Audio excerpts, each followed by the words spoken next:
foodie friends, and welcome back to another edition of In the Kitchen with Karen.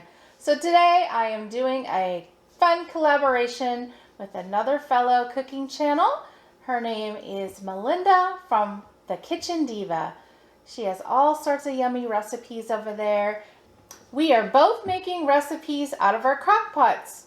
She will be making the main dish and I'm making the dessert, which is going to be a double chocolate bread pudding.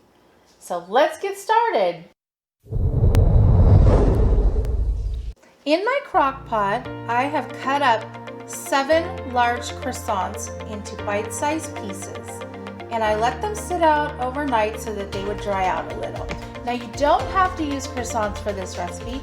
You can use a loaf of French bread or challah bread, but I decided since we bought a giant pack of croissants at Costco that I would use croissants. Let's get started on the custard.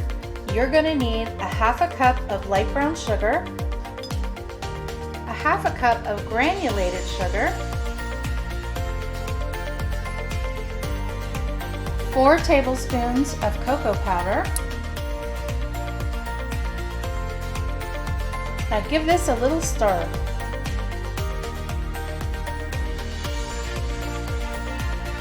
Now to our bowl, we are going to add 6 large eggs.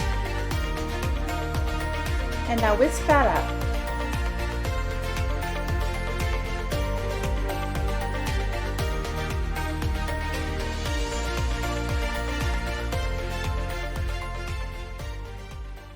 That looks good.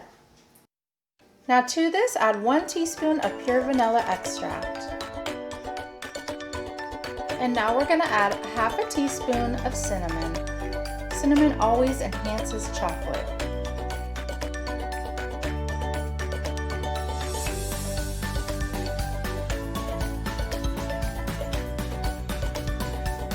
Give that a little stir. And now we're going to add 2 cups of whole milk. And give that another whisk. And now our chocolate custard is ready to go into our crock pot. Now before we put the custard in, we are going to sprinkle in 1 cup of chocolate chips. Today I'm using milk chocolate chips, but you can definitely use semi-sweet. And now we're going to pour in our custard.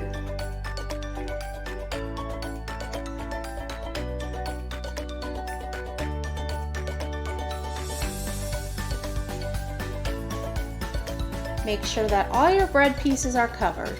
Now before we turn this on, we are going to let this sit at room temperature for 1 hour so the bread can soak up all that yummy custard. So it's been an hour and I'm going to put the lid on top and we are going to bake it on low temperature for 3 to 3.5 hours or until a knife inserted comes out clean.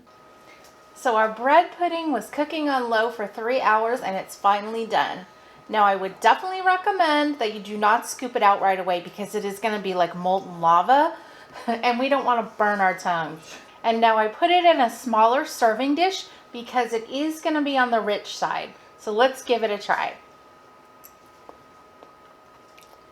It's really good. It's nice and light because I used those croissants. It almost just like melts in your mouth. And you definitely taste the chocolate from the cocoa and the chocolate chips, but it's not overwhelmingly chocolatey. It's just the perfect balance, I think. And I think it would also be delicious if you had a scoop of cold vanilla ice cream on the top, but I just didn't have any today. I was just using a little whipped cream. So this is going to be a real big hit with people. So give it a try. It's super easy. As you can see, I didn't have to stir it or anything. I just put it on low and let it do its thing for 3 hours. So I really hope you guys are going to give this a try. Now go on over, if you haven't yet, to Melinda from Kitchen Diva to watch her cook her meal in the crock pot. So thanks for watching and I'll see you guys on the next episode.